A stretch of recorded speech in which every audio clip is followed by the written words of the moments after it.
It's now 23 minutes past 8. One day, Nicola Bulley's family said yesterday they will have to explain to two little girls, her daughters, aged 9 and 6, what happened in the 23 days before their mother going missing and the discovery of her body. The intrusion, the innuendo, the behaviour of people who turned up in their village. The broadcasters, Sky and ITV, making contact after a body was found and the family had asked for privacy. And the newspapers, who were part of the family statement, even though in some cases that has been selectively reported in today's papers. Well, Patience Wheatcroft joins us on the line, Baroness Wheatcroft, former editor of the Sunday Telegraph, and Evan Harris is here in the studio, former director of Hacked Off, the campaign group for a free and accountable press. Morning to you both. Morning. Good morning. Evan, what are the issues for you? Well, the issues are the difference between the way the press and broadcasters, for example, are dealt with. And obviously we don't know all the facts, and I want to preface it with that. But Sky and ITN actually reported live, and since then, on the complaints against them, their own alleged failings. And they're regulated by Ofcom, so there will be accountability. Ofcom don't have to wait for a complaint. They can investigate their conduct. The newspapers have failed to report, generally speaking, the allegations against them. Not a single front page other than The Guardian mentions the attack on the media. The Mail edited out in text. It said relatives went on, they again have taken it upon themselves to run stories about us, and then they don't include to sell papers to increase their own profiles. Actually, it was profits that was what the police said. And then they've also taken out, do the press and other media channels and so-called professionals not know when to stop?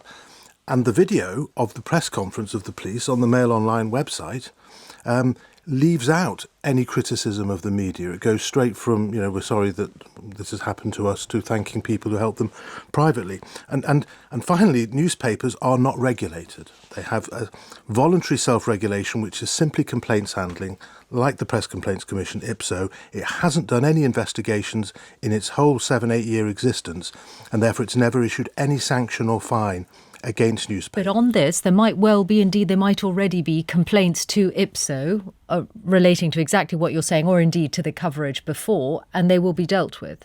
Well, they'll be dealt with as complaints handling, and the history of this is even where the stacked against the complainant regulator, which is not independent of the media, finds against a newspaper, all it can insist on is an inside page correction. I mean, it could go further, but in the history of IPSO, there has never been a single front page correction of a front page story. Queen backs Brexit, that was buried inside. And that means there's impunity, effectively. And we saw this with Grenfell, we saw this with the Manchester Arena bombing. Every time there's a tragedy like this, there is criticism of the newspapers and nothing happens. And Suella Braverman and Yvette Cooper and Rishi Sunak have criticised the police.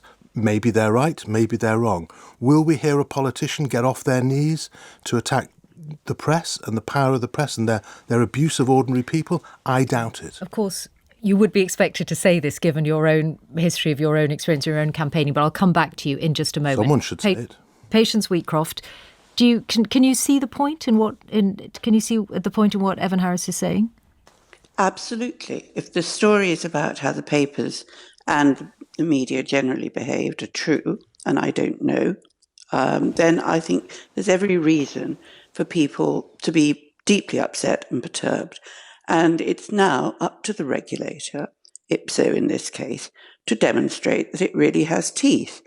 As a former newspaper editor, I'd always hoped that my reporters respected the people that they were dealing with.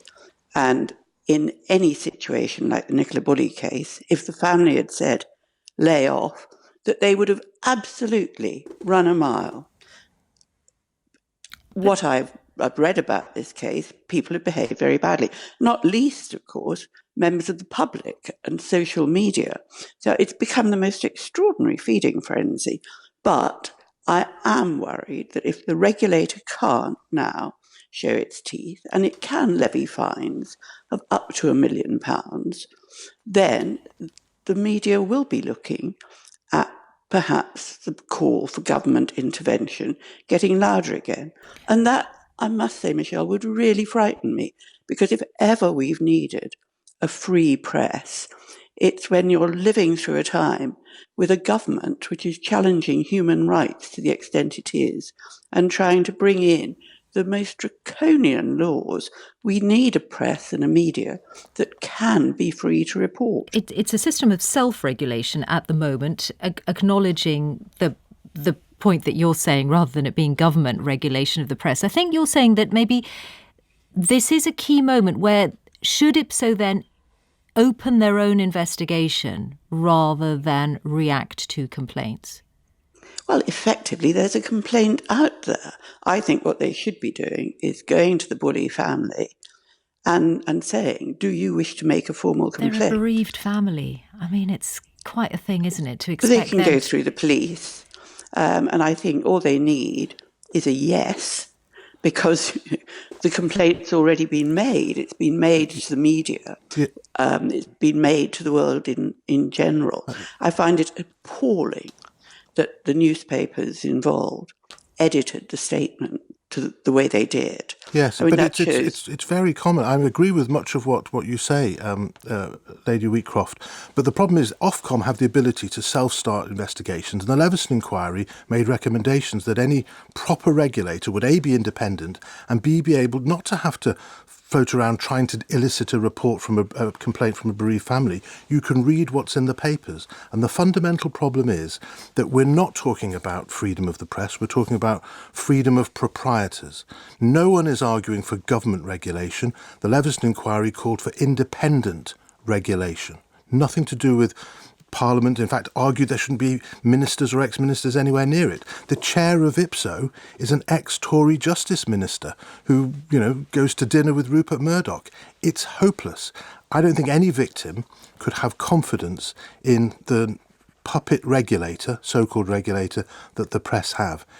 It's time that we completed the Leveson exercise, completed the inquiry, and that our politicians actually had the guts to speak up for the victims of this activity instead of parroting the lines that they think that the press proprietors and the editors will hear. There's just one final point. There's one big difference between the people on social media, who I condemn, and newspapers. That's the editor. These purport to be edited, curated product. Therefore, they can be regulated and they should be regulated. It's hard to regulate a bloke in his basement. I absolutely agree that the editors in this case do not all seem to have behaved as they should. And I think it's the opportunity for for IPSO to demonstrate that it means business. And I do agree with you, Evan, that if it doesn't, then it genuinely is the last chance saloon, but at a very worrying time. Patience Wheatcroft, Evan Harris, thank you both very much. 29 minutes to 9. Here's Rob with the sports news.